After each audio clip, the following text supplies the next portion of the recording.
Kunst der Versammlung. El arte de la asamblea. The art of assembly. Welcome everybody to the 32nd edition of The Art of Assembly. This podcast is based on a live event on October 11th, 2025 at Contact Theatre in Manchester. The Art of Assembly is a nomadic series of lectures and conversations that investigates since about 5 years the possibilities and limitations of human gatherings in art, activism and politics. If you're interested, you find all lectures held so far as videos and podcasts and a lot of other material on our website. My name is Florian Malzacher. I'm a curator and writer and the host of this series. This edition is part of The Questions, a project by the Manchester-based artist group Quarantine, for which they were working with local people across generations in twin cities Manchester and Chemnitz. Today's edition is one of a series of two in which we look at cities as palimpsests. The metaphor of cities as palimpsests has been used by different theorists and urban scholars to describe how cities are being rewritten continuously through traditions, conflicts, identities, and ideologies that shape their lived realities. Beneath each new layer of construction and imagination, traces of earlier inscriptions remain, erased, reinterpreted, or reappropriated, but never fully gone. Today, we will look more closely at the ambivalent role arts and culture play in this rewriting. In recent years, cities have increasingly found themselves in competition. Municipal councils and cultural departments have been tasked with constructing urban identities that function as brands, carefully curated to appear distinctive and attractive, both nationally and internationally, often highlighting creativity, innovation, and lifestyle as key assets. It will hardly surprise you that we chose this focus in relation to Manchester, a city that you can easily consider a prime example of such developments. Over the past decades, Manchester has undergone tremendous change to the point where many of its residents barely recognize their own city. But even as the older layers become less visible, they have not disappeared. Some of them are used to construct a selective cultural history that serves to reinforce a particular marketable image of Manchester by showcasing a selective past. This strategy places a certain kind of art and culture in its center, with major investments channeled into flagship projects, iconic architecture, and large-scale festivals.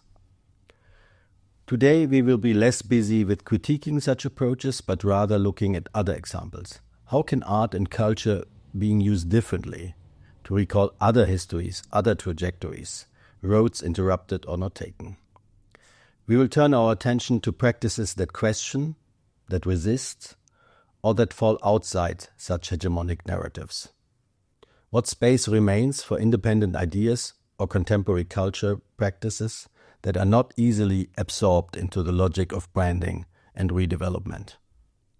What kinds of assemblies of people, memories, and possibilities can arts and culture generate within the urban context?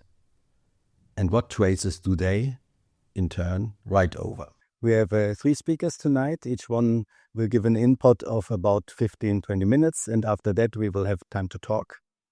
And I will introduce them each more thoroughly later on, but let me just welcome them briefly already in order of appearance. Curator Alistair advocates for cultural policies that focus on social engagement and collective participation, using art and technical tools to empower local communities. Artist and lecturer Jenna Ashton explores how heritage, feminist and community-based cultural practices shape urban narratives. And playwright Linda Brogan explores the ecology of a Manchester soul and funk club, the Reno, the theatre audience for 50s-born mixed heritage people in the 1970s. I'm very happy you join us for this unusually early edition. And so let me first introduce our first guest. Alistair is a curator and museum director. Since 2023, he has served as the scientific artistic chairman of the ZKM, Zentrum für Kunst und Medien in Karlsruhe, Germany.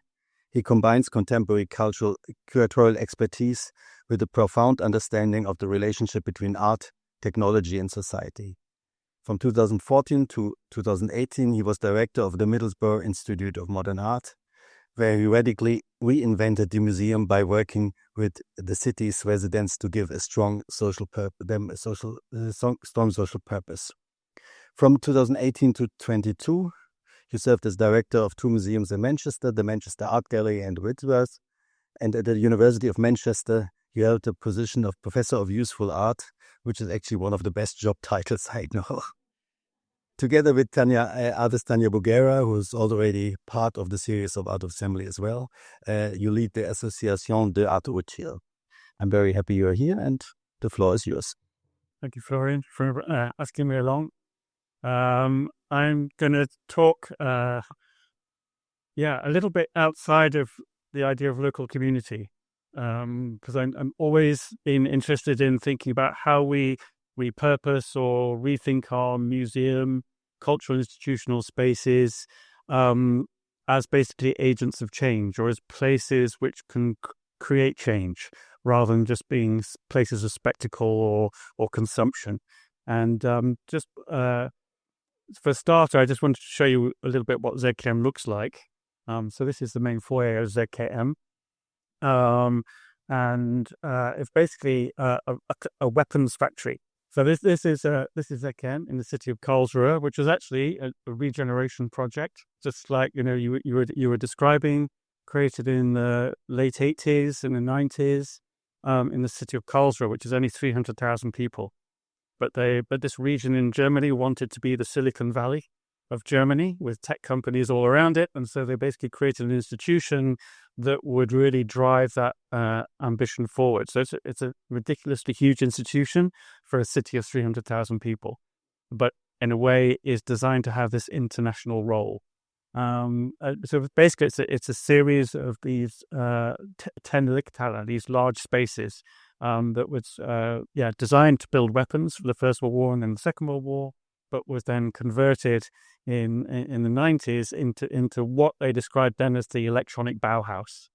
So the idea was that it had basically research, production, exhibitions, library, electronic music spaces. Basically, it's a compendium of kind of artistic creation, but using technology.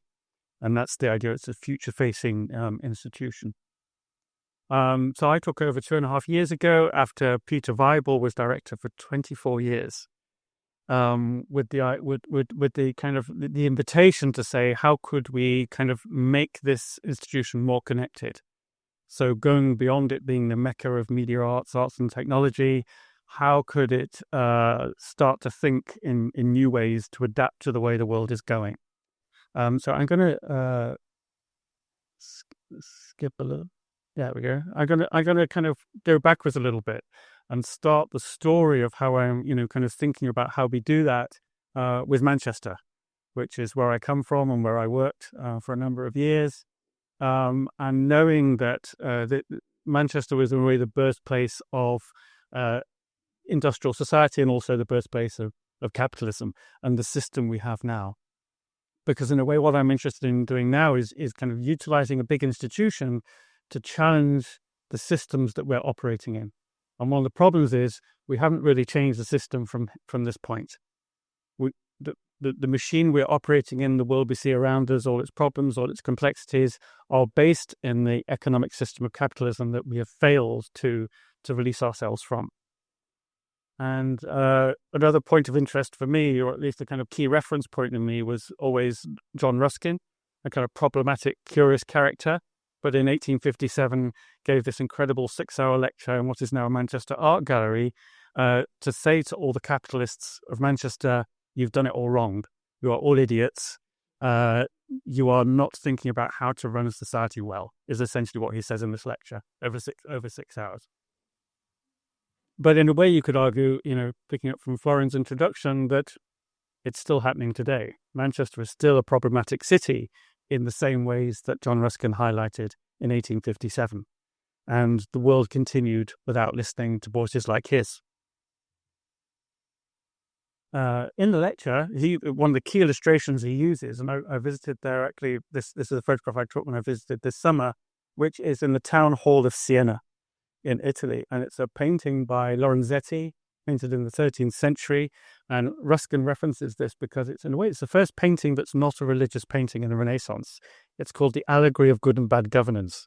And basically, in how what happens to the world when you run it well, with compassion and looking out to people and providing equity, and what happens when the world goes bad and you govern your kingdom badly, and you're selfish and you try and extract wealth out of the world. And this really is the kind of template piece for his lecture.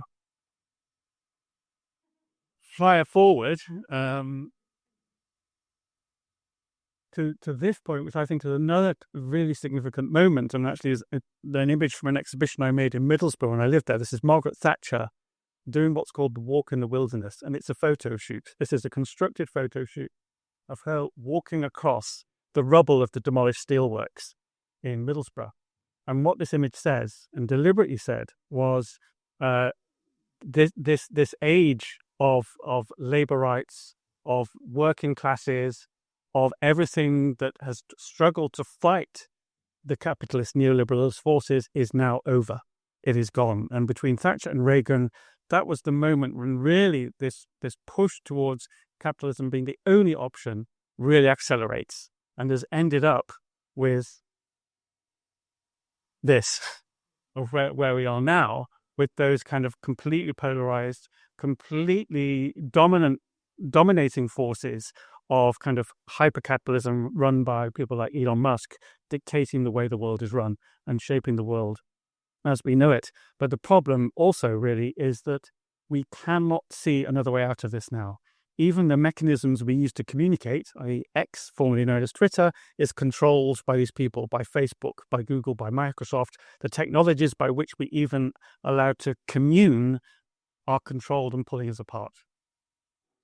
And this also applies to our museum system as well. But, as it has become, our institutions, our big museums become, as you say, they become brands for a city. They become machines that really are only serving a small number of people.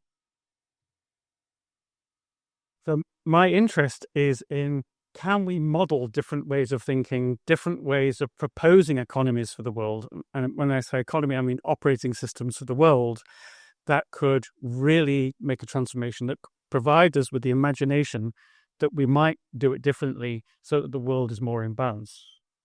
And at ZKM, around a year ago, I introduced a kind of whole research exhibition platform called Fellow Travelers, which was about this idea of fellowship between people as opposed to leadership and our failed leadership that we have in the planet right now. How could we rebalance the system by working together and connecting in ways that are not along the traditional routes? And I kind of illustrate this in the way the change by using this image, which is the undersea plumbing of the internet. This is the hardwire undersea cables that connect the internet on the planet. And of course, what you'll notice is it still follows the same old colonial routes of power extraction and suppression. But what's happening now in the world is that technology is starting to be utilized and deployed by people outside of that mainstream system. Europe is losing its power. It's losing its influence. America, the same. The world is rebalancing towards Asia. It will happen towards Africa, and it will also rebalance towards South America. This is what's happening. So can we use this moment to push it further, to create a system that isn't like the one we have now? So in the research for Fellow Travelers, I have been working very much with a writer, theorist, Jose Carlos Mariátegui. And one of the strands that's come out of this is the research into actually what happened particularly in the 1970s in South America. In the moment before Thatcher and Reagan introduced their economic strategies and basically pushed everything away, there was a very strong movement that came out, started in the 1940s and 1950s in the field of cybernetics. And this was really a bunch of people, as computational power came into play, they realized that they could kind of create modeling systems for the world about how it might work and how we might regulate the world in a way that borrows from nature. So that you're basically creating an ecosystem, but in a kind of computational parallel, and that would give you a kind of self-regulating, self-modulating system that would allow basically people to be more equal, for wealth to be distributed, for the extraction of minerals, the growth of crops, everything to be moderated and controlled in a much more sympathetic way that worked for more people. And the first document to this was in 1970, MIT and what was called the Club of Rome, which is a group of kind of businessmen from Olivetti and thinkers of the time who said you can't solve the world's problems piece by piece. You have to think of a holistic system. And they started to use computational models to predict what would happen to the world if we carried on our trajectory. And basically the limits of growth, which was then produced as a book in 73, 74 by MIT, basically predicts disaster. It predicts the kind of environmental catastrophe that we're now facing, including a population explosion that they attribute to basically being the poorest regions of the world.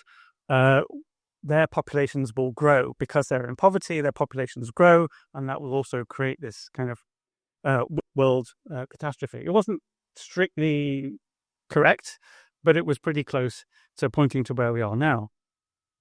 But interestingly, at the same time, there was another movement around about 1971 where a group of basically cybernetic thinkers and scientific analysts created something in parallel to that, which was called the Latin American world model.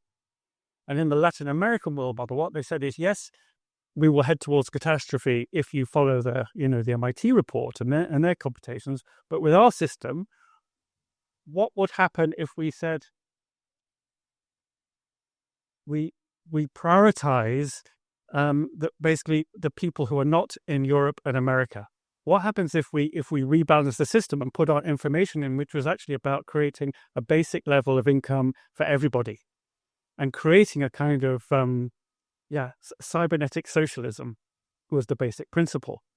And this idea spread out of this into places like Cuba. This is one of their early machines for kind of operating the Cuban economy.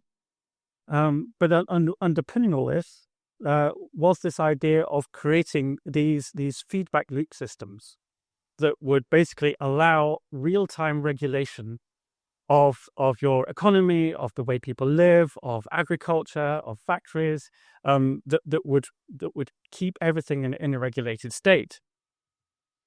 And around this time, this whole field of cybernetics kind of exploded. It was kind of a bit hippie. It was a bit crazy. There were artists involved, or there were scientists who were working like artists. So this is actually a model made by Gordon Pask, and it was actually shown in the ICA in a show called Cybernetic Serendipity, but is actually a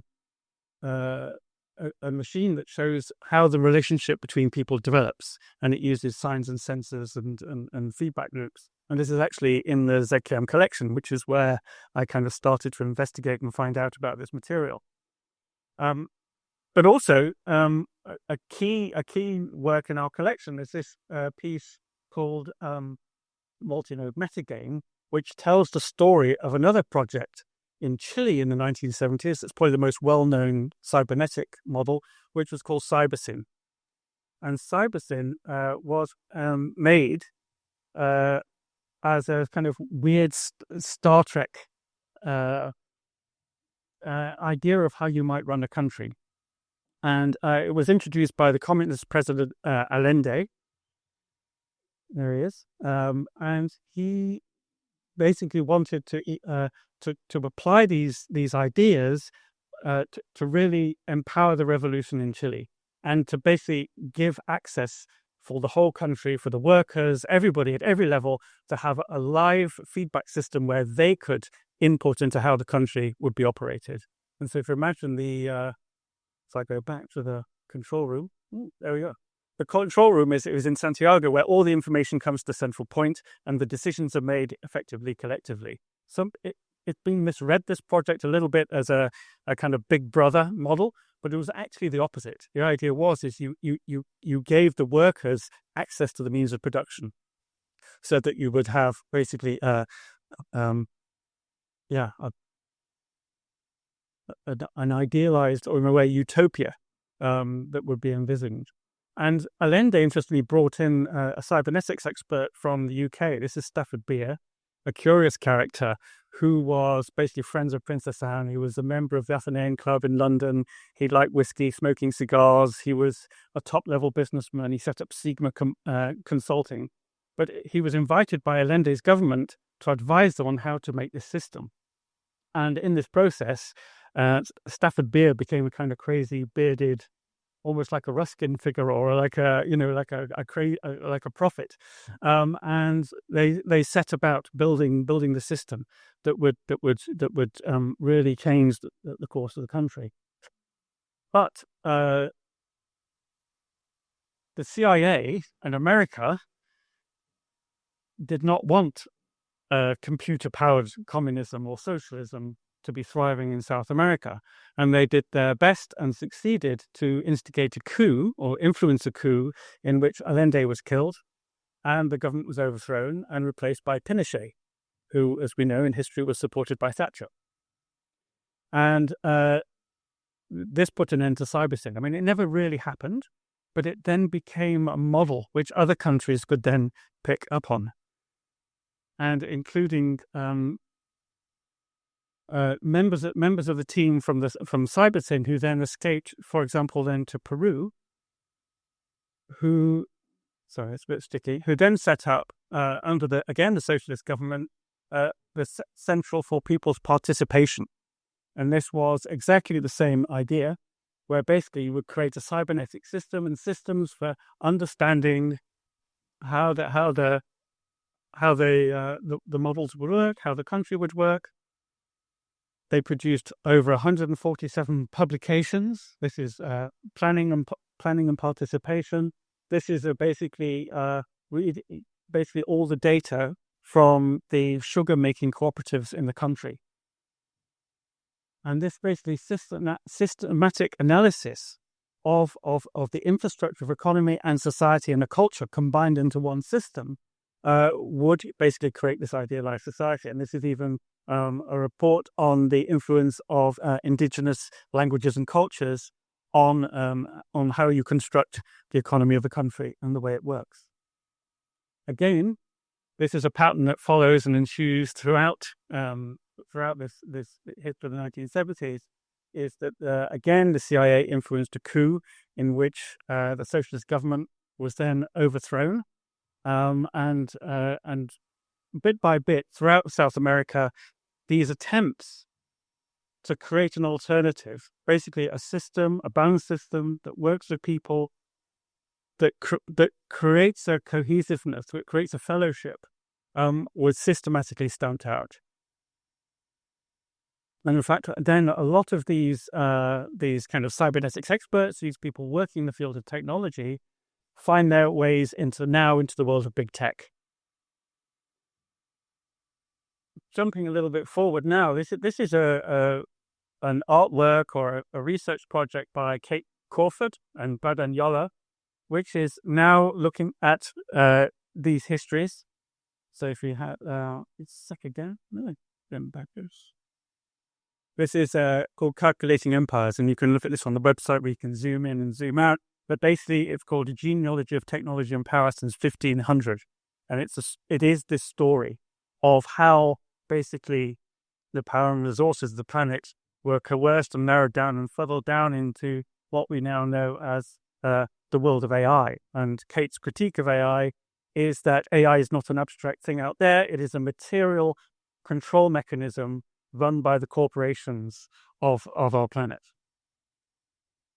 And so really now my area of interest is in looking at how we might revisit these histories. And in the way that Florian was saying, how we might look and investigate at these practical technologies. And when I say technologies, it's not just the machines, but also the systems they make, in order to propose something else.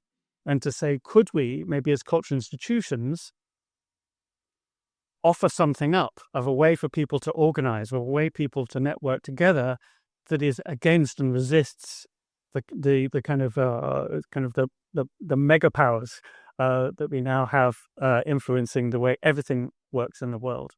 And interestingly, this is a little discovery I made in Karlsruhe at the university, which was the first machine designed in 1986 for AI. This is the CM2, made by Connections Machine in Boston.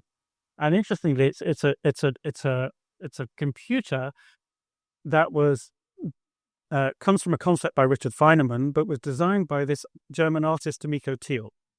So this was an artist working with a team of technicians to make, in a way, a computer that would mirror the human brain. And the revelation was really that it wasn't linear processing, but kind of omnidirectional processing like the human brain. And that would allow basically the encyclopedia. It would allow the machine to do these huge calculations, to do this huge thinking that wasn't available in the world of cybernetics in the 1970s. Interestingly, this is the machine that Steve Jobs saw and said, I want all my computers to look like this. Find me the designer who made this. And he never found her, but from this moment, Apple goes this way instead of that way. But the machine was in the end, it was disregarded in AI history. It was kind of forgotten, and partly to do with the fact that it had a female designer. There's also part of that picture. But what we're doing now is thinking about how can we learn from how these machines are made, and studying them and getting people to be comfortable with holding the technology themselves by learning through the institution that we still have technology in our grasp. And the first machine that I showed there, the CM2 from 1986, all the workings behind that have now gone into these new machines, which is the NVIDIA servers, which are really the AI factories of today. And we're currently looking at ZKM about acquiring a set of NVIDIA machines so that we can take basically machine learning, artificial intelligence strategies out of the corporations and have our own systems that people can use. People can come to ZKM and learn to be creative and to provide other ways of doing things. And so in a way, to find this is just the final image now really is to say, could we, at places like ZKM or in museums or cultural institutions, provide the knowledge, provide the making skills, the computational knowledge that we could apply to model new systems in a ways that cybernetics did back in the 1970s, when they had basically fax machines and telex machines and not even a computer of equivalent that I have in my pocket in my phone. And so this is the final image of a wonderful thing that happens at ZKM every year, which is called Gulasch Programmiernacht. And it's basically 4 days of thousands of nerds camping out, programming, hacking, trying to bring down the system. And so my wish is that we could use these energies, use these resources to really genuinely model and suggest a different way of working. And that's the end.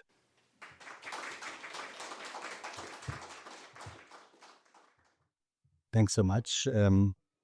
Well, lots to talk about later on, but first we continue with our next speaker. And Dr. Jenna Ashton is an educator, artist, producer, designer, and senior lecturer in heritage studies at the University of Manchester. Her interdisciplinary research sits across cultural analysis and feminist environmental humanities, with a focus on community and place-based practices, knowledges, and economies.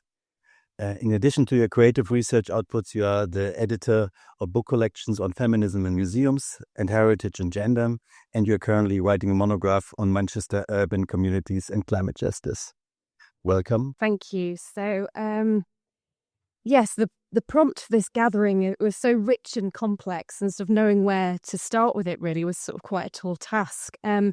So for background, as Florian said, I'm a senior lecturer in heritage studies at the university, as well as a writer, artist, producer, and so on. So I come at this conversation from a critical discourse perspective, which considers heritage to be a social practice. So we create significance and value around places, cultural activity, and material expressions through our storytelling, through our discourses. And this is what we've come to call heritage. And this process is part of a wider social structure and power relations, so it's not a neutral activity. So I was going to share something new with you that I've been writing coming out of my work with residents and neighbourhoods in North East Manchester, which concerns issues of urban climate justice, but I still feel like I'm nurturing my written representation of those encounters and relations and insights just a little longer. But I will come back to North East Manchester at the end of my talk.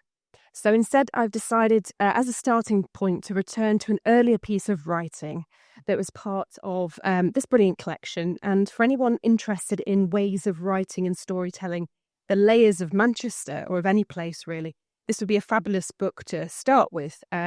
It's incredibly diverse, and all of the essays approach Manchester through very different viewpoints, bodies, methods, and so on. So, so for people just listening, so Manchester Something Rich and Strange, edited by Paul Dobrashnik and Sarah Butler. So I'm going to read one of two pieces I have in this collection called Hair. So I want to open up a feminist line of inquiry in response to today's theme. I have a stake in this question. So 10 years ago now, I founded Digital Women's Archive North, a project and practice on feminist curatorial and archival methods, and actually really inspired by early cyber-feminist work as well, which connects to the previous talk. And I have published gender-inclusive edited collections on heritage and gender and feminism and museums. So for some context, you'll have to imagine that we have come out of this building, turned left and head up Oxford Road towards the Northern College of Music, where they have an astonishing archive cared for by the brilliant Heather Roberts.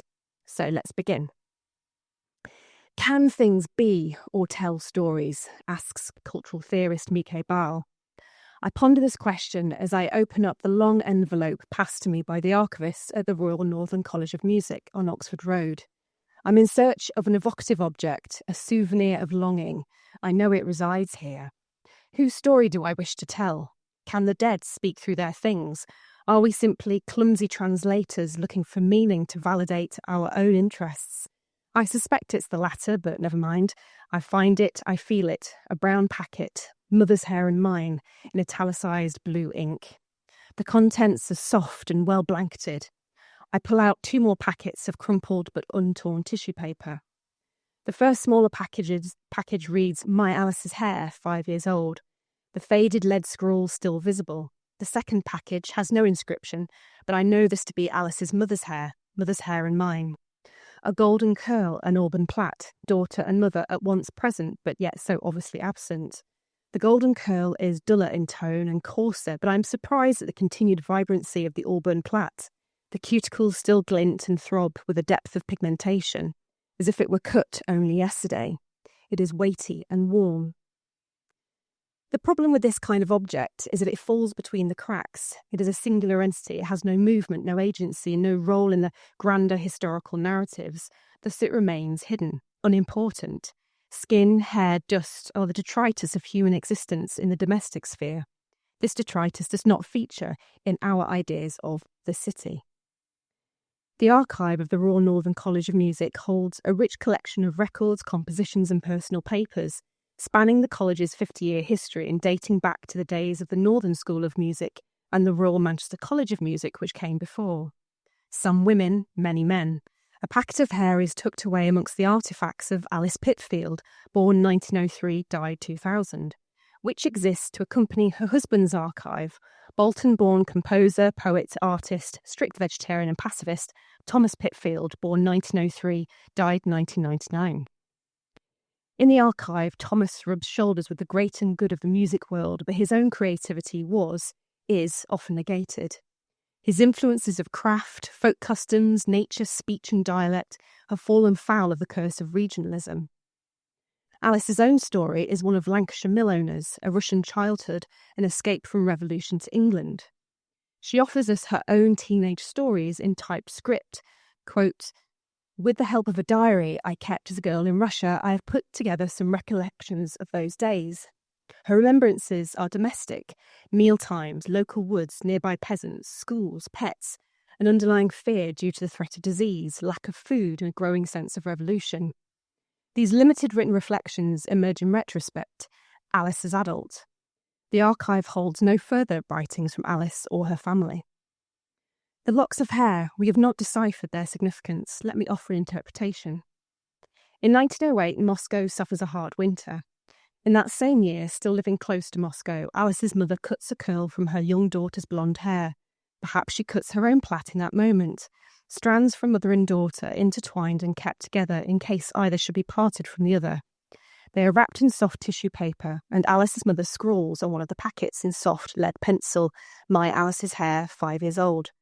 Processes of cutting, wrapping, storing, akin to swaddling, caring, and now conserving, ensure the continuous presence of that first lost object, the mother. The kept hair signifies an intimacy between female subjects, mother and daughter, moments of exchange between bodies, between spaces and generations.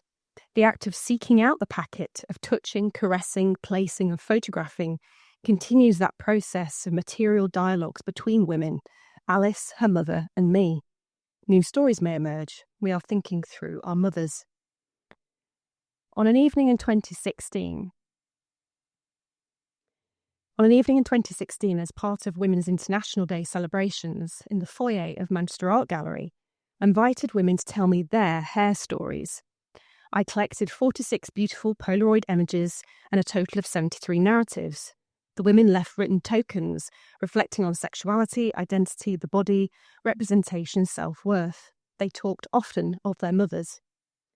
In the gallery space, we were building a visible archive, writing their short responses on luggage tags and pinning them to a standing board. The women who were willing then posed for a Polaroid. The space soon buzzed with humour and anger, frustration, sadness, excitement, coyness, and celebration of what hair meant to these different women of all ages, ethnicities, and sexualities. This was participatory archival storytelling at its most immediate and unedited. The board soon became a sea of tags whilst the Polaroids came to life in their dark box. Women, men and children loitered to read the comments and stories and started weaving their own interpretations and read comments and stories. And started reading their own responses also to a collection of 35mm hair slides I had on display, along with a laptop screening a 1975 BBC Arena film also titled Hair. All the stories are anonymous. The images have no catalogue identifying the women, yet each of the women became connected to the next through that act of anonymous writing, of making a statement or thought public and penning it to or on top of another woman's hair tag.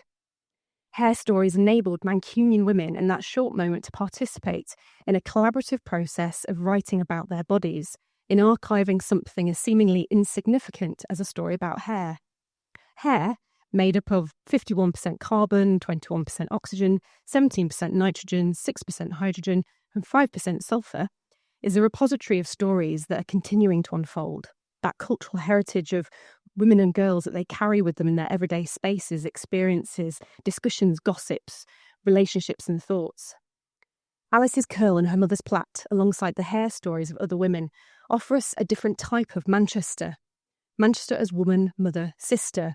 Manchester as domestic, playful, corporeal, vulnerable, queer. These stories of Manchester have been marginalised, kept in their archival boxes and brown packets, for they are not the radical Manchester of protest. The Bolshevik bravado that seeps out of every marketing brochure is not the story of hair, mother's hair and mine. These are the stories I seek out and roll around my tongue to savour them. So a few reflections then, just to wrap up. An area of my research and writing for well over 20 years now has been this concern for what is often excluded or left out of place narratives, and trying to uplift and create feminist encounters with the material city, and in particular looking at its archives and collections through a feminist lens. So my proposition to the room is, what if we read the city of Manchester as a kind of feminine archive? And there are a few sub-questions I would like you to take away. So what kinds of stories do our objects tell, and who currently gets to interpret them? So let's continue to challenge the authority and authorship in heritage and archival practices, asking how feminist methodologies might redistribute interpretive power and elevate minor material narratives of the city. How do domestic, bodily, and ephemeral materials like hair challenge dominant archival and heritage practices? These materials, often excluded from institutional archives, can potentially disrupt normative values of conservation, offering alternative modes of remembering and caring. What does a feminist material reading of a city look like? I invite a reimagining of urban space through the lens of feminist materialism, foregrounding care, intimacy, and the everyday as critical to understanding urban histories and futures. And how can participatory storing practices, like hair stories, reframe urban memory and identity? Co-created and embodied storytelling practices can democratise heritage and surface unrepresented urban experience, which I argue is a form of activism. And finally, I did say I would return to North East Manchester, not in great detail, but just to say that I'm working on a section of my book analysing female correspondence as an archive of community infrastructure. Something that became strongly apparent through my research with residents is the importance of women's roles in community environmental organising and ensuring we document that. So I'm exploring how personal correspondences, often informal, affective and ethically complex, function as a relational, political and emotional infrastructure of place. In community-based research, the most profound insights often emerge in deeply human and intimate exchanges that unfold between collaborators. These correspondences, whether conversations, gossip, texts, photos, voice notes, emails, notelets, are not research risks, but research gifts. They are the archive of radical empathy, the evidence of community making, and the residue of feminist environmental labour. To honour them is to honour the communities we work with and to reimagine what research then can be. Thank you. Thanks so much. And we just talk later and just continue with Linda Brogan. Linda is a playwright, performer, visual artist. And in 2017, you undertook the amazing task of excavating the Reno 1970s Mossite Funk and Soul Cellar Club, where, as you say, quote, being half-cased was considered to be a badge of honor. In the ruins of the big house in 2024, you descended a candlelit staircase at Factory International in a bespoke 2,000-pound Deming Ball gown, using your white mother status to declare yourself the mistress of the Jamaican plantation your father descended from. And For My Mom is White, exorcising half-caste ghosts from 2025 at Home Gallery, you invited the psychologist Professor Adam Dunk and 6 other mixed-race creative and cultural practitioners to experience a gradual 4-week exorcism. Since you will tell us more about all of these projects, I stop here and give you the floor, and I'm very happy you're here. Oh, hello. I always get shy for a bit when I first stand up. Right, I'm not going to tell you anything about the Reno because what I absolutely realised was before Whitworth Art Gallery came and I asked Whitworth Art Gallery when I did the excavation, I asked them before Alistair's time, I asked them for some big boards to write signs on. And they then invited me in to do a 1-day gig at the Whitworth. But before that moment, I actually excavated the Reno privately. I excavated it with no help from any art institution. I got money from the Arts Council, of course, and I had to get money from real archaeologists. I had to get help from real archaeologists. And I only realised this morning because it was private, right? It was holy. It was definitely not a sanctuary. It was just a nightclub. It was definitely not a haven, right? And it was a moment in time that you wouldn't understand. So anything that is read in the past is read through modern eyes. And those are 2 words that get applied to when you're not white all of the time. That everything's a sanctuary and everything's a haven and there's something fucking wrong with you. And there's not. Right?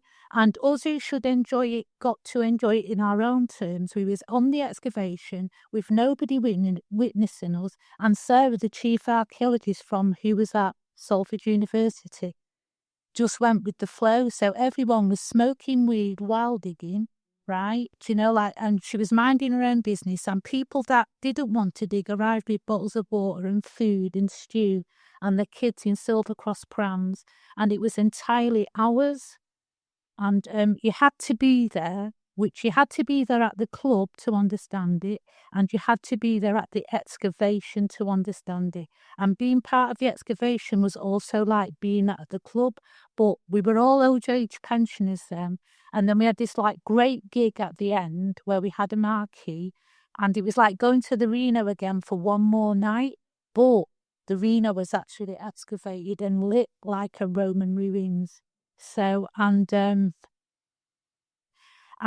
I can't say this word properly, I don't think. The best palimpsestic thing that I did in that entire thing was that the Whitworth came because Sam Lockie was in the post office. She was the second in command at the time of the Whitworth Art Gallery, and she was in the post office and she heard someone going on about the excavation.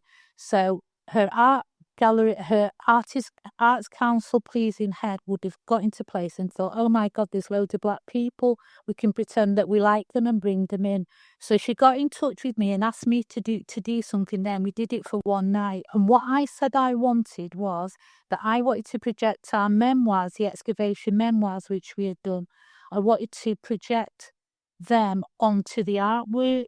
And there's a few great moments I've had now, but this is one of them, was to watch the Whitworth Art Gallery put sheets of tissue paper on the artwork so that the projector couldn't burn them. And I thought, oh, that's fucking anarchic. Do you know what I mean? And I was just like going mad, but I didn't say it to anybody, and I loved that as well, like just to know it myself. So that's what I'm going to say about the excavation, is that so I haven't got any pictures of the excavation, absolutely on purpose, because it dies with us. And also the other thing that happened was that since they're going to build on the Reno, the BBC were hounding me to have some sort of ugly saying about whatever they're going to do there. And I don't care about that, because all cities are palimpsestic. All cities build on, there's only so much land. You know what I mean? So it's kind of neither here nor there. We just had a great time at that time. And there is one true line in it where it says we were the art and we were each other's audience. And I didn't even say that thing. Somebody who isn't considered an artist actually said that line while we was just having like a sandwich in a cafe. One of the people who did go to the Reno, and I think that absolutely sums it up. So for 23 years, I've been mind mapping. I absolutely just love it. So what we did was that what I wanted to do was to do the mind maps on homes' walls.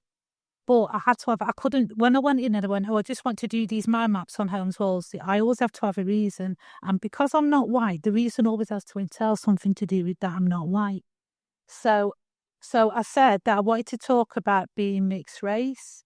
But I found a mixed race psychologist. I wanted a psychologist so that it would have depth, that the person was a professor and you couldn't say that they were wrong. So we got together, and what we decided to do was I got 6 other cultural and creative practitioners who were also mixed race to talk about being mixed race, because the reason, the impetus for excavating the Reno was that it's one drop black still in the world, that somehow my mum had disappeared, because even though my mum is white, I am seen in the world as being black. So I wanted to, the first kind of port of call to undo that was to think, actually, I used to go to Reno and 70% of us was mixed race. I'm going to start there. So I went to the Reno and I sat on the grass and I thought, with my artistic mind, I sat on the grass and I imagined that I could hear us underneath there. And then I thought, I'm going to dig it up. And I did that. But then kind of like as I got further into the journey, it just became dead obvious to just say, my mum is white. So I had this conversation with Adam, and we started we got 6 other people with quite high jobs in creative and cultural places because when the project was finished, that they could use what they learned to infiltrate and do projects with other mixed race people. But what I've come to realise is that doesn't kind of really matter. So kind of where I've arrived, and after talking to Florian as well, was that I feel like I've just walked off the plantation. And about 10 years ago, I don't mean that I've just walked off the plantation, how that just sounded. I mean that the Arts Council and goody people, I've kind of made, I always fucking cry, I can't help it. In order for a white person in the arts to get wings, if they encounter a black person or a person who is not white, in order to get their wings, they make the black person othered. They just do. Do you know what I mean? I cannot go to any arts institution and say, I want to paint fucking flowers. I will have to say, I want to paint fucking flowers because fucking flowers make me happy because I'm black. Do you know what I mean? It always feels like that. So that's what my battle has been, and that's what I've been scraping away. And as I've scraped that away, I've had many a sword fight, man. When I say that to people, I still get whipped. Do you know what I mean? I'd still be in situations where racist things are done all the time, and the word to say that we need a sanctuary and that we need a haven is actually fucking racist in itself. Do you know what I mean? I'm not just normal. So I set out to talk about that in them terms, and also to talk about how that feels to encounter that when actually you're not black. The person who brought you up is white, because your dad's usually at work or usually missing. Do you know what I mean? But it's like a shameful thing to say in the world. So that was what we started out with. So each of the individuals had one day on their own with me and Adam, and they had a 2-hour session of psychology, and I would listen in, and I would be invited to talk as well. And then when it was finished, I would do an 8-foot by 8-foot mind map of what they had said. And then, hold on. Sorry. And then, so each of us, including me, we did one of them, and then they got hung up in home. And then after that, after everyone had had one go, they then came back and we did a group session reading the mind map, and then them talking about what they've seen in their own mind map. And then I would do another mind map. So it ended up that there was 16 mind maps hanging up, and then we had a formal exorcism. That was what the little film is about. But what we realised that we was getting exercised all the way along. So for 2 weeks I've been at home thinking, what did I find out? What did I find out? And all I found out was that we had the same problems as any fucker else. That there's money and death. Those are the only two things that's really a bothering thing. You know, it's kind of irrelevant that your dad's black and your mum's white. You know, they had the good moments and the bad moments. So the Reno was private, and I really understood that at the time. You know, when I did it on purpose. It was like, I don't want nobody to help me. I don't want nobody to judge it. I just want us to do it. I want you to mind your own business. Do you know what I mean, Mike? And so we did that. It was absolutely wonderful. And then, it's my own fault as well. Then the Whitworth came along and said, have the one night. And then megalomania and egotism and narcissism got hold of me and went, no, I want a year there. Then I had like a murderous sword fight. And then Factory International came and went, we're really interested in you. And then I thought, yeah, so that I bring loads of, you know, like non-white people through the door. So then I decided I'm absolutely not doing that, right? So what I'm going to do is spend £100,000, right, which seems like a lot of money to me, to just have 12 people sit at my table, which I loved. And then what I did was to make in the colonial times in Jamaica and that, in the 1600s, they thought they were clever to say that the child born in a colony was to the status of the mother, because it would be so highly unlikely that a black guy and a white woman would shag that the mother would usually be black. That means that they're building another slave when it's born. So I use my mum's status, which means I'm born free. Do you know what I mean? My mum's white, I'm born free. So then I kind of deduced that the most likely plantation that my dad would come from in St. Elizabeth, because of his second name, Samuels, and it's called the Berlin plantation. and it's in St. Elizabeth where he's from, and one of the family names was Samuels, and slaves have the second name of the family. So I created the Berlin plantation, but I made myself the mistress. And in stately homes, they always have like family portraits, don't they? So they're in gilt frames. That's me. That's my brothers and sisters. That's me the first night I went to the Reno. And that's me mum and dad and me. So that's our family portraits. And the dress comes from, the dress is actually I loved Bette Davis. So that's the dress is a tape between, it's Bette Davis's dressing Jezebel, but it's also a dressing all about Eve with the pockets in, but it's actually made of denim. So that's me. So like I come down the stairs like a film star, and I sit at a table with like thingy, and I be the mistress. And then the writing that's in the book is a highlight of some of the fucking awful racism that I've encountered in the arts. So yeah. So if I hadn't done that, something changed in me when I did that. So yeah, if I hadn't done that, I would never have thought that these things that I've been doing for 23 years, the mind maps which I've been doing in books for 23 years to create my art, is kind of like my own language and my own style. And two, I think where I've ended up now is that I am fucking big enough to be an artist in my own right without having to be black or white, or without having to beg any fucker for anything. So yeah, so that's me. Thank you.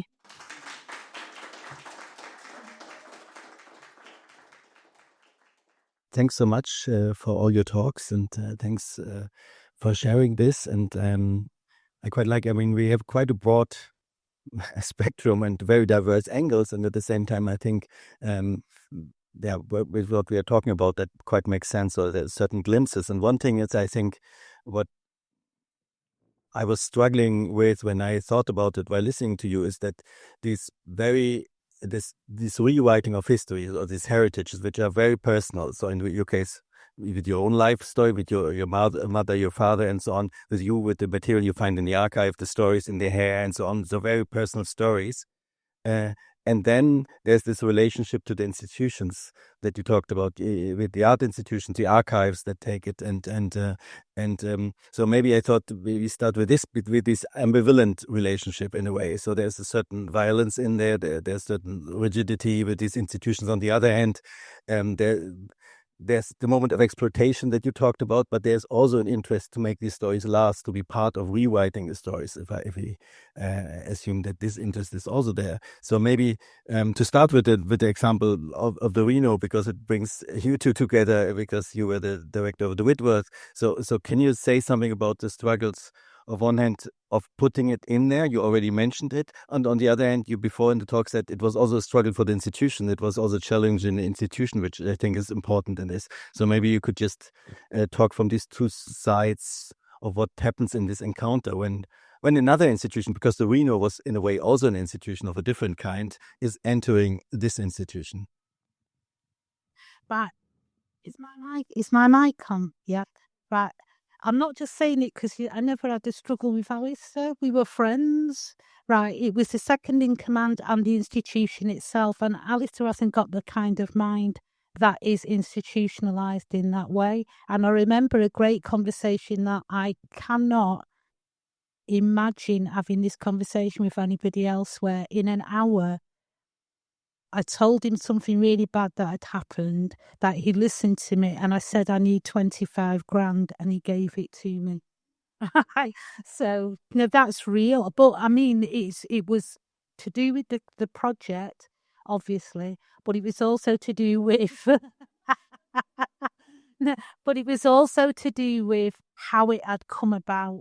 Do you know what I mean? I've never been in an institution and felt I was able to have the conversation for one. So yeah. So thank you. No, thank you. But the point was, and that's what you said, that before I arrived at the Whitworth, this is the story I heard, that there's this great project, and we're going to have it for one night only. we're gonna like let them do their thing in the museum, and then they go. And I thought this is exactly what's wrong with these institutions, is that they have to be they have their own language, that has their own traditions, has their own cultures, like anywhere else, but it doesn't allow anything in. It doesn't allow actually diversity of thought. It doesn't allow complexity. And as you say, one of the problems with museums and art galleries and these kinds of spaces often is that they talk this language of, we're places of care, we're places of refuge, we are isolated from the world, we come to museums to get away from such and such. And I always thought, well, they should be alive and in the world and be populated for and by people in all kinds of different ways. And this exactly this example of, you come and do the projections on the wall for one night, and then we've done our bit, wasn't enough. And that's why the idea of having you in for a year, basically being a curator, being a member of the team, all your friends and accomplices living through the Whitworth, and it wasn't always possible because of all the mechanisms that museums have to stop this happening. So it was always a struggle to kind of break the rules of a museum in order to allow the things that aren't, in a way, aren't traditional art to happen in a space like that. Of course it pushed everybody in the Whitworth really, really hard in all kinds of different ways, and it was quite a sort of it was quite a psychological trauma in a way for the Whitworth at the time to actually give in. Yeah. And it was, as one person though as well, it was really awful. It really, Helen said to me before, are you going to the Whitworth? I said, I'll never go to the fucking Whitworth again. It's a scene of a crime, do you know what I mean? But also, it's going back to your talk, it's they're supposed to be allowed to get away with it. Do you know what I mean? Like, that they can do any fucking shit they like to you, and then you say anything, and it's like you're the bad person. But then the rest of the institution is so afraid. They're going, you're the bad person, and it doesn't matter what they've witnessed. Yeah. So that's why the 25 grand wasn't that much, because it was like, it wasn't, everything's a symbol of something though. Because if I didn't get the 25 grand, it just meant I couldn't have lights like that. But it was kind of like, no, the 25 grand means more than 25 grand. And also it meant that because like, I can't remember who else was on, but they had like 750 grand lights. Do you know what I mean? Like, because, it's like, no, I just want some fucking lights. Do you know? But then, do you know what I mean? Yeah. Yeah, but then it exposes all the hierarchies. Yeah, absolutely. That's exactly what it does. It does. Yeah. I think it's interesting. I mean, I'm more impressed even with the 25 grants as with the 1 year. So time plays a role in this. I guess we had the last edition. We were talking about neighborhoods and also artistic practices that need time. So Jan van Heeswijk, an artist, would always say, like, if you have less than 5 years, I don't even come.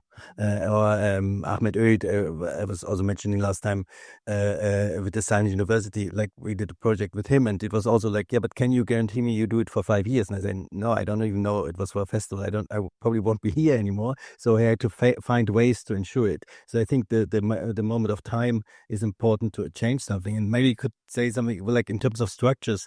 Could you say what is, because you said to change the institution? Can you name things that I mean, not on an anecdotal level, but on a structural level that you think might have changed for this time? I think that on the question of time, one of the problems that museums or art galleries have is that they have become designed totally to make exhibitions. Everything is around making exhibitions, which in itself, the idea of the exhibition was created in the middle of the 19th century as part of the capitalist colonial system. There was art before that. Art was shown in all kinds of different ways or acted in all kinds of different ways. And this machine of like producing exhibitions that are up to 3 months, 6 months, and turning around and advertising them and getting people in and doing education projects to explain to people what the hell it's about. because it's a completely different language. All the machinery of a museum is based around this. And so the idea of having a lot of time, or even giving a space for a year, it really pushes against this. And so they're not set up to work in longitudinal ways. They're not designed to operate as part of life. They're designed to be separate from life. And this is a kind of weird psychological condition that the art world has got itself into. And the idea that sort of, art is part of life is really still problematic for people. Can I talk to that though? Because what I have to learn is to say what the artist said. I'm learning to go, if you don't do what I want, I'm not fucking doing it, mate. Do you know what I mean? Like, and that is problematic because I'm working class. Do you know what I mean? So I have to learn. But the great thing about what I'm learning is to learn it with my own fucking language. Do you know that I'm going to walk on stage as me? Do you know what I mean? So, yeah. But that's massive, is to get so big and so wanted that you can then go, well, if you don't do what I want, I'm not doing it. Yeah. Just to add on to that. So earlier we were talking about Stuart Hall, right? And so his presentation, which then became printed paper, Whose Heritage, back in 1999, was addressing all of these issues, which was the kind of fear of institutions of contemporary culture, and also of diaspora forms of culture as well, that can also be transient. And I love that thing that you said about it dies with us. I think, because the whole of the sort of heritage sector, really, it has this sort of loss complex. It's all predicated on trying to stop things from being lost or changed or manifested in different ways. And I think, Stuart Hall was talking about this in 1999, right? And it's sort of we're still having the same conversations in a way. So I think what you were saying about the Reno, and actually, first of all, taking control of how you established it as a non-institutional project by the people, for the people, and then also deciding what happens with its life and the kind of memory of that, and actually going, that's okay, that's cool, because we have an embodied memory of it, and we don't need you over there to have our embodied memory. I think that's so powerful, and I think, but the wider heritage sector can't get its head around those ideas. It almost feels like too radical for it, almost. There's also who decides what's important as well is a really key question, and the fact that also one of the factors was you're local as well, which is a multiplier. So traditionally, if you were, for example, from you'd come from the US or something, but like, I've been to Brogan, but because you're local and from around the corner, that's also a multiplying factor as well in the attitude towards what's important, because often we think about our museums and they want international to be important, but what is that? It's an old way of thinking. But I think if we allow, I think the key is really to open up what we do, to allow the stories that we don't know about, and see the importance in things we didn't think were important. That's why that cybernetics history is really interesting to me, because it's not just it's been like Stafford Beer was completely fetishized. It's like, here's the white man savior coming into South America to solve the problem. No, he was recruited by them. And there's a whole history of indigenous cultures and indigenous thought that goes into building this culture that we don't tell the story. It's not told, but it's so important. And it goes into the education system, that everything we learn in school is wrong. Yeah. And it has to change. We're not producing kids who are equipped to deal with the challenges of the world for this reason. Is we're told the wrong stories. I wonder, maybe, and Jenna, you can probably correct me there, because my impression is that local histories, in terms of histories of Manchester or certain cities or so on, are actually not so much in the focus. So we know now there's situated knowledge, certain heritages that come more into review. But somehow for me, it seems like these local histories of cities are usually still done by a little bit weird old teachers that dig the local history and have a small museum somewhere. Is this impression true, or is that? I think something Manchester, it's weird. So I actually had someone from, I didn't arrange it, but someone in my department arranged for a rep from the Manchester City Council to come and do a kind of introduction talk to our new students about what is Manchester. And I kind of sat there kind of tensing up because it was it was a sort of tourist board representation of what is Manchester. Very, it kind of went through the usual industrial revolution type stuff, but then it kind of got onto the, we do different things differently here, type Manchester and the factory narrative, of pop music and so on. All these kind of tropes that are pushed out time and time again in terms of Manchester's kind of tourist image.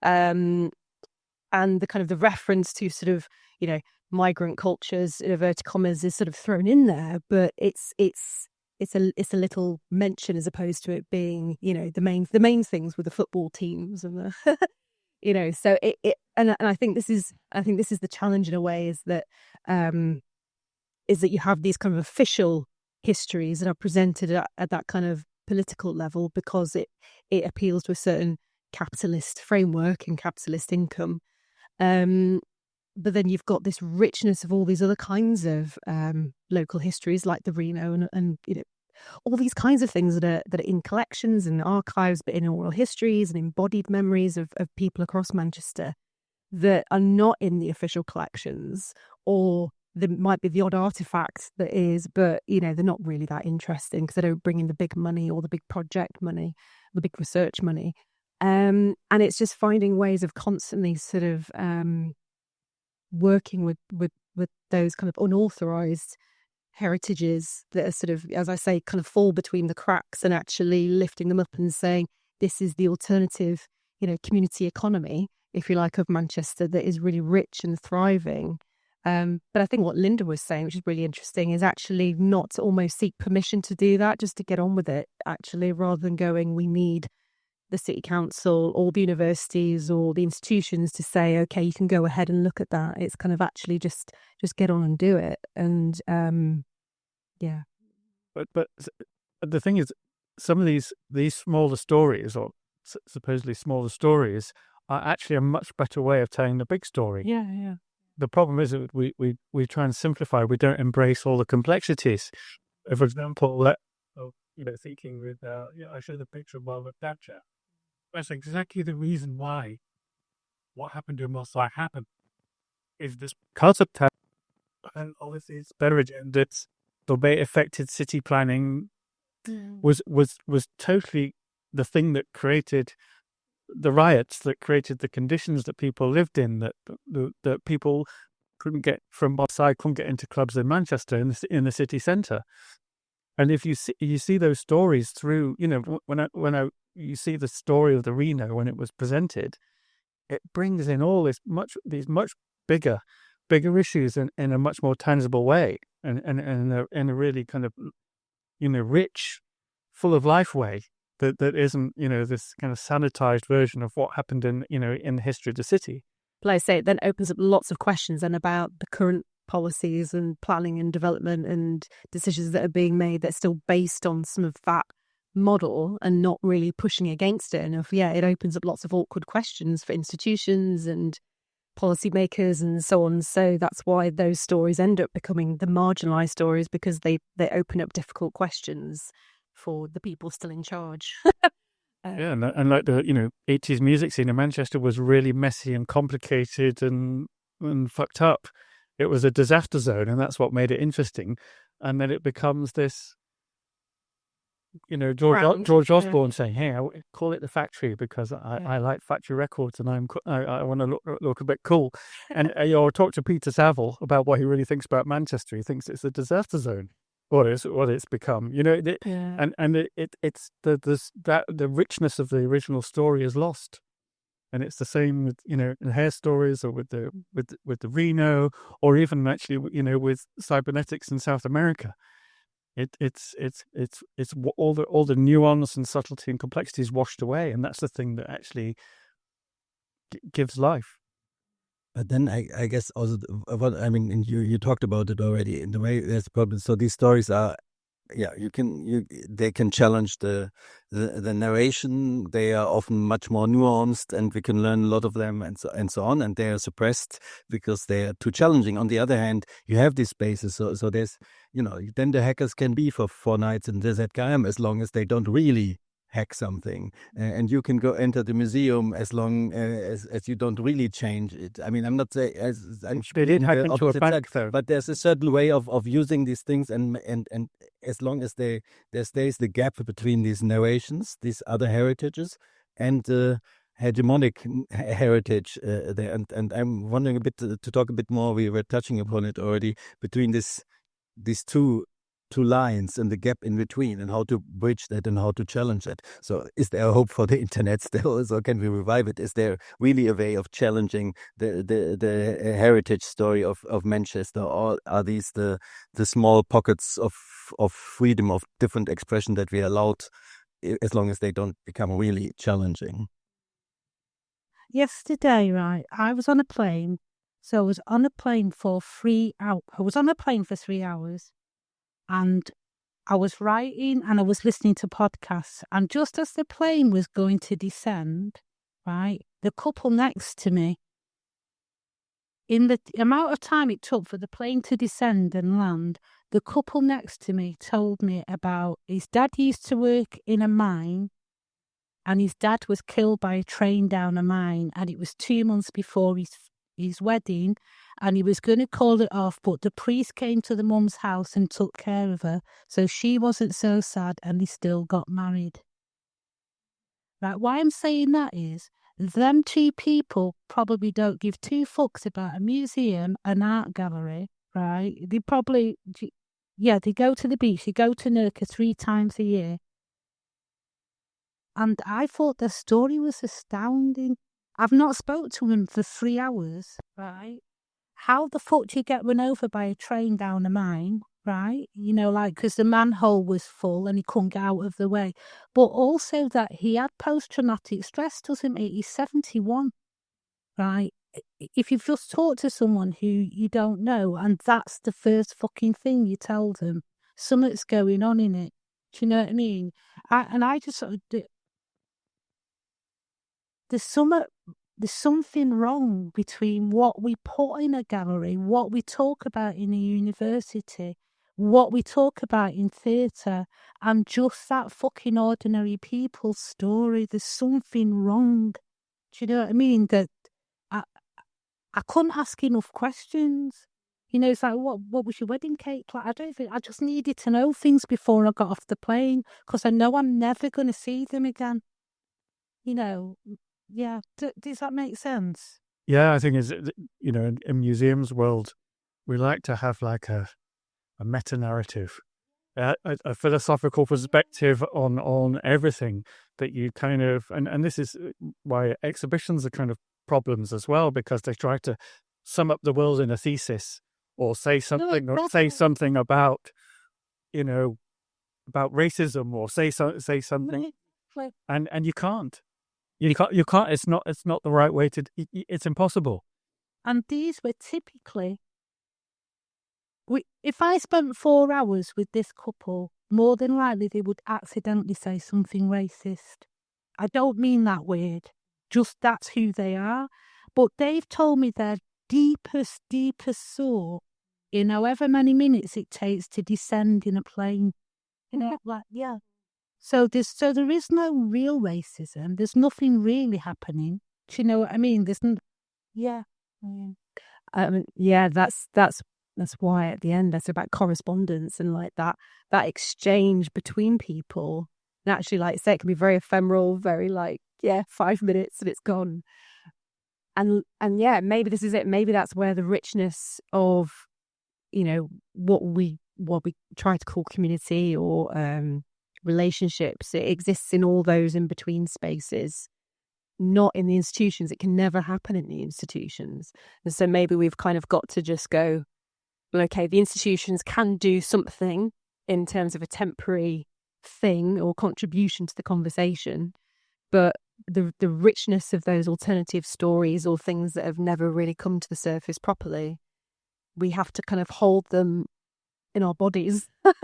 And I mean, I suppose what I see now is through writing and through like I love editing collections. So I've edited quite a few collections with other people's writings, and I see that as a kind of praxis where you can create an alternative space where you bring people together to have a conversation across writing, and that's its own form of thing that sits outside of an institution potentially, So, but these are the kinds of ways of holding collective conversation, which I guess is what this is all about, right? But why can't we? That's the thing. Imagine if the Whitworth showed an exhibition or something which was 1,000 stories like Or Plain Story. Yeah, amazing. Why can't we don't allow ourselves to do it because it's not the done thing, and maybe need to demand better then. We just need to go and demand more. And also the expectations of the stakeholders of the museum will go, why are you not doing an exhibition with Gerhard Richter or Marina Abramovich? Why are you doing things with local people? No, but imagine the size of the audience though. Because if you had 1,000 stories, you'd have at least 1,000 fucking audience members because you'd want to see your own thing, wouldn't you? And then you'd have your family and your friends, wouldn't you? And her up the street. Do you know what I mean? Like you would. That's how the Reno got that amount of people through the door. Another one that gets huge ones is Home do a local artist one, don't they? Where you can be, they're marvellous. I love them. They have, some of them are really great artists, better artists than thing. But I tell you that one of the reasons why they do, I'm also part of the problem, right? Because I won't feel authenticated unless a fucking museum puts me on. Do you know what I mean? So I'm also part of the problem. If they just went, do it in the co-op, it's like, nah, it's not the same. Yeah. But it's the same way. I said, they shouldn't be doing the community event on one night. They should be centre stage, and I think you can balance all. Yeah. You don't. Yeah. You could do it in the co-op, hosted by the Whitworth. Yeah. Yeah. Jenna, I think you're also in terms of part of the problem. It seems like you also put yourself in. It seems like in these in-between positions, so between different heritages and the official heritage, but also within the institution of the university, you're an artist, but you're a researcher, you think about different ways of researching, you're an activist, you're a teacher, you have students. So what is this kind of in-between position that you apparently not only pragmatically have, but that you also chose, I guess? Yeah, it's crunchy.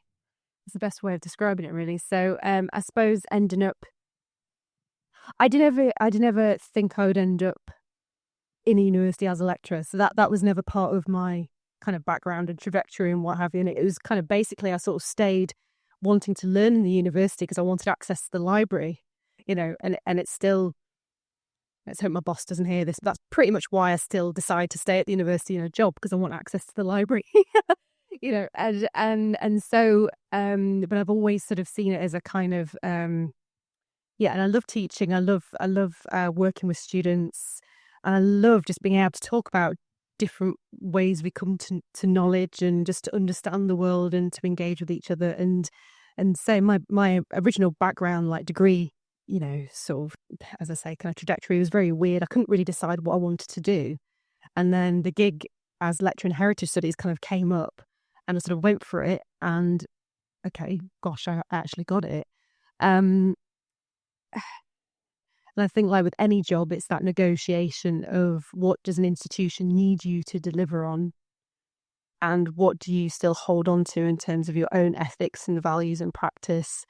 And of course, a lot of people lose that when they go into an institution of any kind. They kind of ended up bending to the institution in some way. I got told off in my first week as a lecturer because I said some stuff actually about the Whitworth, and I got my wrist slapped for it, and quite harshly from my head of department. And you just don't do that, Jenna. You don't do that. You're going to ruin our relationship with the Whitworth. I thought, I don't have that much power, But so I don't know. I'm still figuring it out, I think, and just doing the work that I think is important, and also sort of trying to think, well, I'm going to be dead in 50 years. So what can I do in the meantime to just do things a little bit better, or to just contribute in a way that makes the world a slightly better place than when I entered it, But yeah. But I think this in between positions that are maybe also becoming more and more, the artists are also curators. You sometimes are in an institution, sometimes outside. To come back also to the idea of the city, I think these in between positions maybe are actually the ones that are quite important in this, because they bring different knowledge. I think universities kind of like that as well. I think that's partly why I was hired, because I had quite a mixed practice background. But then that's when you sort of can come up against it, is when you sort of try and bring that into there. It doesn't quite fit, so you now need to refit a different mold, So I think, yeah, as I say, it's a constant sort of negotiation, really. So maybe if you want, we can open up a little bit if you have some comments or questions. That comes as a surprise now, huh? So does anybody have already a question or comment? Otherwise, we continue a bit. I didn't really want to go first, but no one else put their hand up. So there's two things I want to say. One is the danger of kind of going talking lots about the witness. This thing, the Art of Assembly, is part of a much bigger project that Richard Gregory, I'm artistic director of Quarantine, we're making a bigger project called The Questions. This is one element of it. There's an element that happens next week called I'm not doing an advert, I'm trying to explain something. Sorry. There's a thing that happens next week called Telescope, which involves, I think we've added up 45 people loaning their belongings, one of which includes a lock of hair, actually from a 19th century Bible belonging to someone's grandmother. And people talking about these things that they want to lend to a museum. We offered the whole project to the Whitworth for nothing, and yeah, it's not about slagging off a specific institution, but they told us they couldn't take it because they couldn't support it. They couldn't physically support it. There wasn't the staffing to support it. It needed no support. It needed a space for a fortnight. And I think it's exactly what you're describing. It's about the problem of institutions moving like super tankers and not being able to move with any flexibility, either of process or of shifting understanding, shifting the way that the museum might be perceived, etc. The thing that I really wanted to say, though, was I've been really fascinated in listening to all four of you. I've been fascinated in thinking about language and how they're in our world of the art, both in I'm doing it right now. I'm struggling with trying to use the right kind of language that we have a kind of tyranny for in the way that we talk about art and we talk about understanding. I found it really rich to hear 4 different ways of using language in talking about the world of art that we exist in and trying to express ideas. You all talk in very different ways, Florian, because he's using a second language, but you all use language in a very different way. We are all, I believe, really capable of sitting and listening to the different ways in which we use language and understanding. We listen. I'm finding myself doing the kind of loop thing, I think, that I've heard you doing, Linda, which is we listen, we're able to listen to meaning and extract meaning from the different ways that people speak. And that connects to me very directly with the kind of the tyranny of the ways that we use language, connects very directly with the kind of very rigid ossification of how institutions function, because there's a way that we're supposed to do it. There's a way that we're supposed to express ourselves in the academy, in the museum, as an artist, in applying for funding. There's a language we're supposed to use, and if we break that, then it's problematic. So I was just reflecting that I've found it really fascinating to hear different modes of expression, and I'm able, because I can listen, to understand each of you. That was it. I always loved reading Linda's Arts Council applications because they weren't written in the Arts Council application language. They was written how you talk, which were always fantastic. They were works of art in their own right. I think that you also the example that you gave where we have we don't have the people the staff to host an event which doesn't really need staff points at something which is also obvious in the public space. So what spaces are available? So even opening a space is already so complicated because you need whatever, a janitor and the security and the technician, even though you don't do anything in there. And that is like happening not only in the institutions, it's happening in the cities more and more. So I wonder a bit about the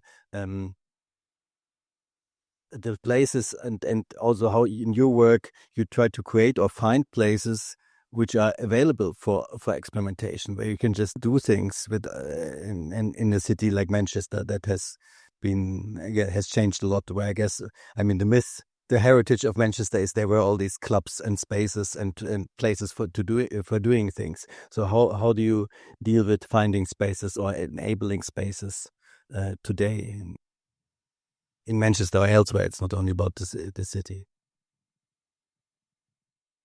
It's difficult. So, oh gosh, where to start really? Yeah, I think, I mean, every area in Manchester, its own kind of political neighbourhood, has its own development strategy or its own housing strategy. Like Linda was saying about the Reno, the place of the Reno now has some plans for it to be built on and so on. And I guess, yeah, just my experience of working with people across Manchester has been that there is a deep grief and there is a deep sense of loss around even spaces that have been kind of temporary for like 10 years or so, you know. So, for example, in northeast Manchester, where parts of housing estates have been knocked down in order to build brand new houses and then have been left for 10, 15 years. And then a new space has kind of been created in that time that people have grown to love and use in different ways.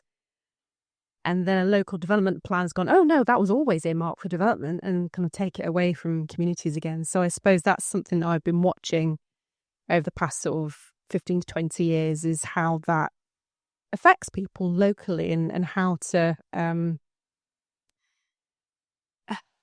people are constantly, it feels like people are constantly trying to heal wounds of losing various different spaces that they've created or they've kind of tried to kind of co-own together to develop different kinds of gathering or community connections or whatever, because the local pubs have been shut down or the local cinemas have been knocked down, or there's a couple of churches that are still open but they're not really doing much for people anymore. And so I think people locally do find places to gather and to do their own thing. But then there's always this kind of, comes back to sort of capitalist thing, this kind of big capitalist threat in the background, which is at some point it'll probably be taken off you. And I think that's the sense that I get. And it's probably the same in every city, to be honest, like this sort of creeping, this creeping development that people don't necessarily, yes, we have the kind of consultations in inverted commas, but people don't really have much control over even places that really do have meaning for them and they've created a different kind of value for. So, but then, artists have always been great at sort of finding alternative spaces to kind of do things in and to kind of, do different shows and stuff. So I'm not sure if that answers your question really, but it's complicated, I would say. Yeah, space is always changing in cities, inevitably, which is what Linda said earlier. But there is a grief there, I think. I think that's why that's why institutions are important, because you can make, galleries and museums work this way if you want to. You can invite people in and make spaces in the, like Manchester Art Gallery made the Shore Start Centre closed down in the town hall, so we moved it into the gallery and used it amongst the art, and it worked better than it ever did. And just saying, okay, let's try it. I think that there isn't enough of that, and I think that there should be a role for the big big museums, the big institutions in the city to play like a civic role, to say, yes, come and take part, come and do what you do here, and to be mixed up in the city life a little bit more, rather than saying, no, we're the Mecca, we're the fortress, we're the superpower, the super tanker. And it doesn't. You can have both. You can do. They're big enough to do lots of different things in. I think that's also, though, to do with the historical feeling that comes off an institution like that, and because that's quite recent. What you're saying is quite recent, and before that, even when I was a kid, it was they're them, and people with nice clothes go to them, and you fucking stay there. Like the people that you're talking about, Jenna. When you were talking, what I kept thinking was that people need to understand agency inside of themselves, to know that you can have agencies and you don't even have to be against something to have agency. I think that's what we absolutely need to understand, and whether that ties in with the idea of Shore Start, because a kid who goes to Shore Start that's in an art gallery to begin with is not a stranger when they're 15. Do you know what I mean? Right? Do you know what I mean? If they're going when they're 3 to be with their mum and be whatever, and then when they're 15, an art gallery is a normal place. Normal part of life. Yeah, it's part of life. Yeah. There was a question. Thank you very much. I have a question that if I'm honest, I've had it before I came here, because I've had it for some time now, but I'd really be interested in your answer. And maybe first I have to say I don't know any of you, and I'm not from Manchester, I'm not even from England, like Florian, I'm German. And I'm going to use a we now that is a big, huh? But I want to say, because I work as an artist and I've worked in institutions, and I'm probably the same age, more or less like you are, maybe except Jenna, who said she's going to live another 50 years. I might not. But the question is, if we, this big we, if we're discontent with the institutions the way they are and how the system worked, and we didn't change it, who is going to change it, and how is it going to change? Because in a way I myself was quite privileged, and also with the whole situation in Germany so far, with the money after the war and so on, politically and financially, the situation is going to get worse. So how is there any hope for the institutions to become better? Everything we talked about, is there even a chance that it happens? Or well, personally, I'm trying. That was, I like you didn't expect to work in university. I never thought I'd be running museums. I just kept doing things, and you just sort of fall into it, because I kept getting away with the things I was doing, which were normally mostly kind of against the traditions of a museum, and it seemed to work. So my belief is that if it's up to us, the we, to make the change happen, and sometimes you just need to kind of muscle your way into a position where you can make the decisions that you can't make when you're lower down the train. So I'm quite lucky now. I'm in a position where I can say, we're going to do this, and we're going to do it this way. But still, that it's you can't always do what you want to do, because someone will always say, oh, but we can't do that because X, Y, and Z. We can't do that because we've always done it this way. We can't do that because if we do this, then the Museums Association will cancel our museum status, or whatever it is. There's always a reason why not, but you just have to keep kind of pushing and saying, well, why not?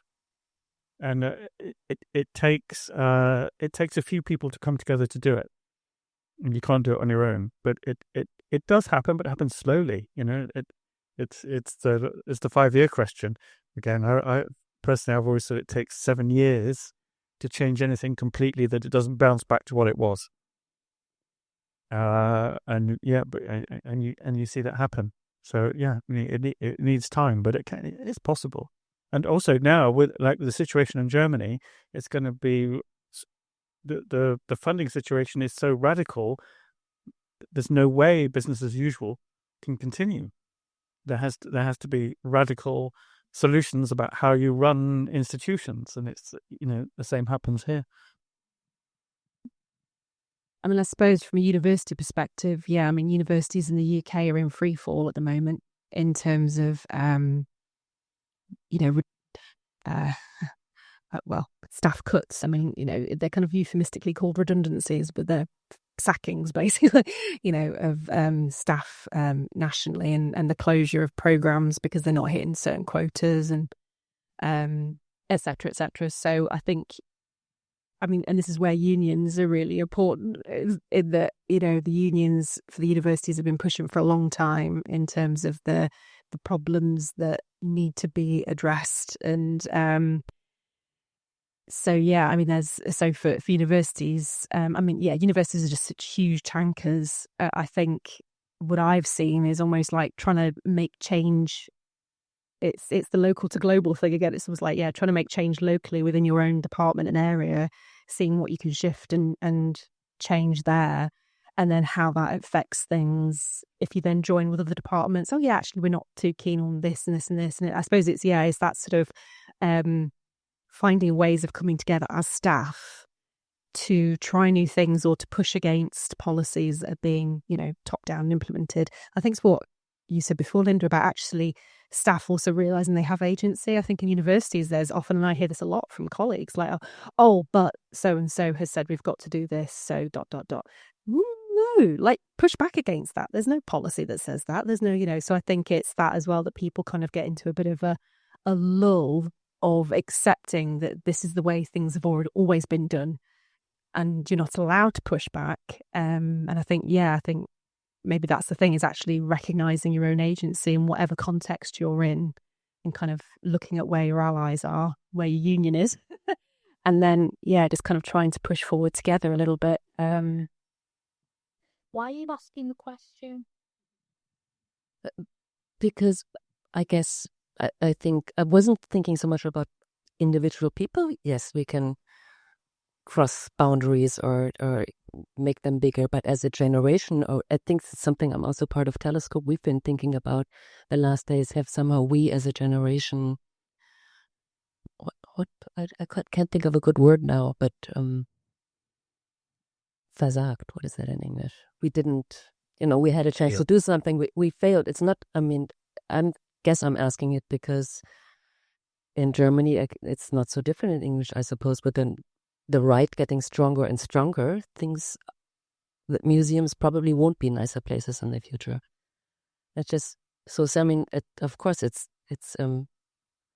You say you still feel like walking off the plantage, and that's terrible to say. Now, is that going to change? Is it going to change with what we're facing right now, or how? When I say I'm walking off the plantation, that's not a negative thing. That, for me, is an absolutely positive thing. So I'm not running away. I'm fucking walking away. I'm not running away. I don't care what happens to the institutions. I care what happens to me. I care what happens inside of me. They can't give me that. Do you know what I mean? And also, they can't give anybody that. This is what I find in art and that, is that they talk as if they matter. Those two people on the plane do not give a fuck about you. They don't give a fuck about institutions. They care about saving their money and going to Nurka.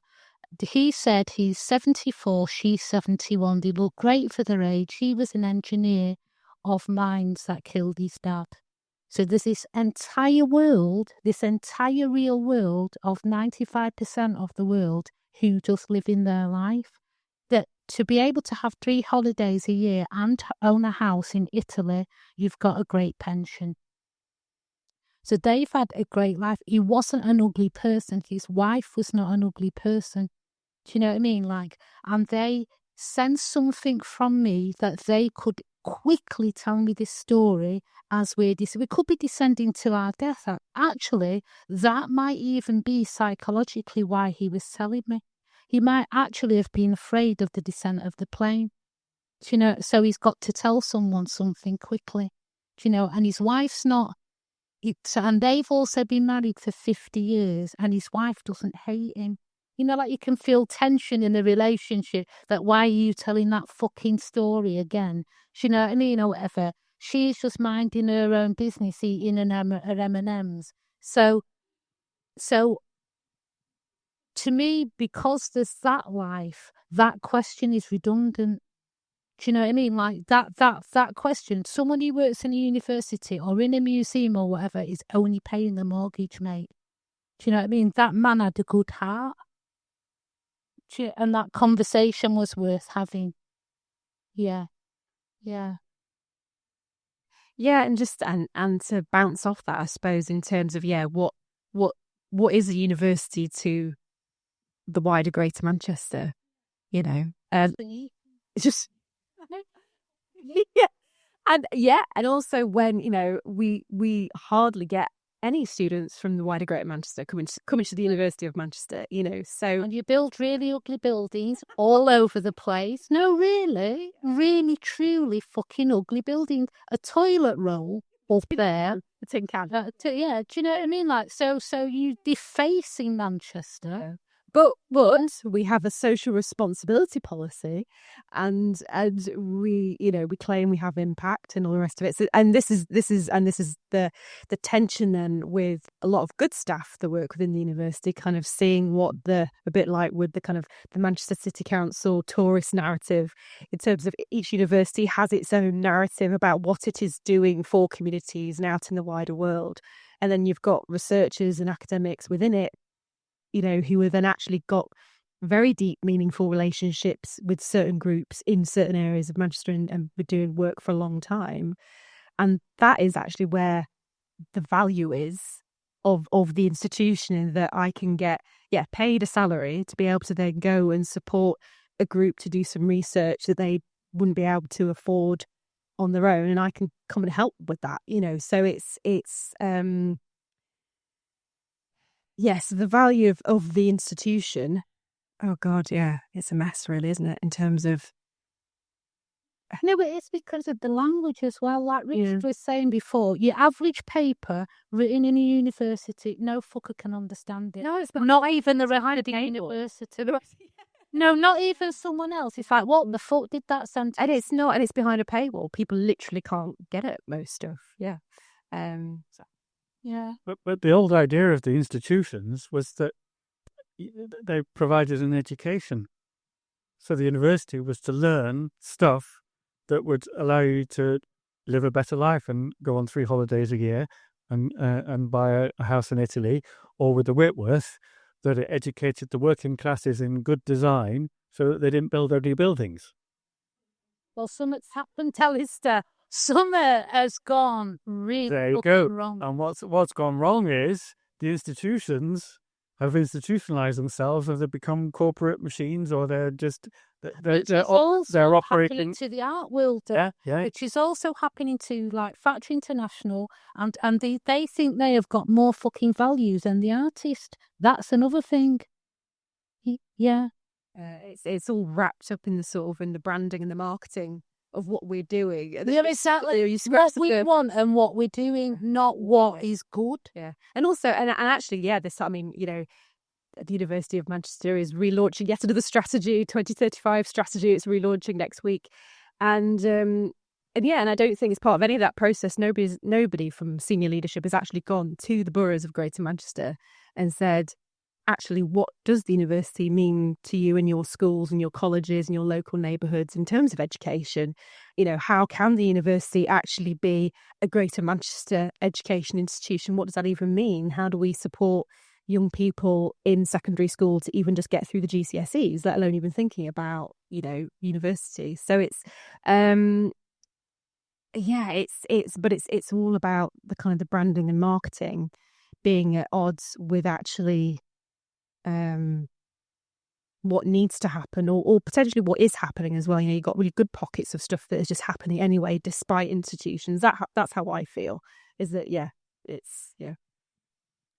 Maybe I think we slowly have to come to an end, since we talked for 2 hours, but not maybe to end with this. There's a lot of reasons to end with a rather depressive note, but maybe not to do that, and to say like that art is also there to open some imagination to still find ways out of it. So maybe if you would, I don't know, become director of the Whitworth, or you could decide what would happen with it, if it should be torn down or rebuilt, or do a project in it. So do you have an idea what would be the thing to do there now, which would maybe speak to what we were talking about today? No, I really don't. No, I really don't. Not off the top of my head. I don't. Do you? Oh no, Alistair, do you? You had your Then I tried to do it. I don't know what happened. Can I just say this quick? Because there's such a deep fear, right? You are absolutely living fucking proof of why there is a deep fear. You know, like that. What modern institutions remind me of, right, is the Cold War and the bureaucrats of the Cold War. That's not just because I'm just saying that. That's because I've been in, and as an artist, that is what I experience. You know, like, and the chain of command, and the 1984, and things. You know, like him talking out of turn. So go back. I'll give you back the floor now. Well, all I was saying was my view, and we were just talking about it, is that often these places forget what they're actually for. Yeah. They end up maintaining what they want to be or what they think they are, and that's quite different from what they were actually designed to do. Yeah. And I think that is why in a way. And if I kind of go back to my sort of ramble through what I presented, that is the problem. Is that the economic system we have, like the operating system for the way things are, ends up in those institutions, universities, galleries, politics, technology, whatever it is, not really working for people. They end up working for themselves or the people who have vested interests in that. And there needs to be a complete shift, which is possible, I think, which is to remind people that they have social responsibility, that there is a society, counter to what Patra said, that there is a society and there's fellowship and there's a way of doing things where Helen used to say, said it all comes down to don't be a dick. And I think, that's really been lost. And I think that my role and the role of an artist is that I am not inside of an institution. Therefore, I do not get institutionalized. The price I pay for that is I'm scared about money a lot of the time because I don't get a wage, but that you fucking listen to me. Do you know that when you come in, you've got not just me, but you come in and you go, bring in the artist, and the artist is allowed to be that and get compensated to keep them for a year. Because there's loads, even just doing this took 3 fucking days, to read or to watch and listen to all the art assembly, to think about my presentation, to get it took 3 days. I can't earn money, but I didn't get paid jack shit. But so you do need that balance. You do need the person who isn't in the institution, and you do the bridge.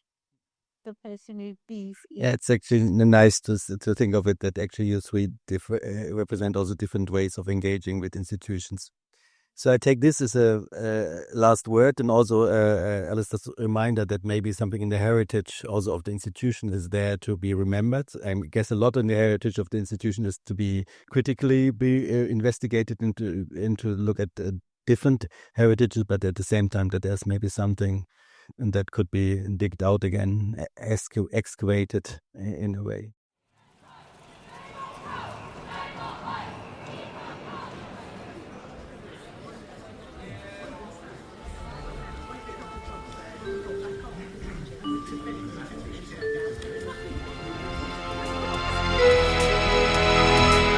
Die Kunst der Versammlung. El arte de la asamblea. The art of assembly.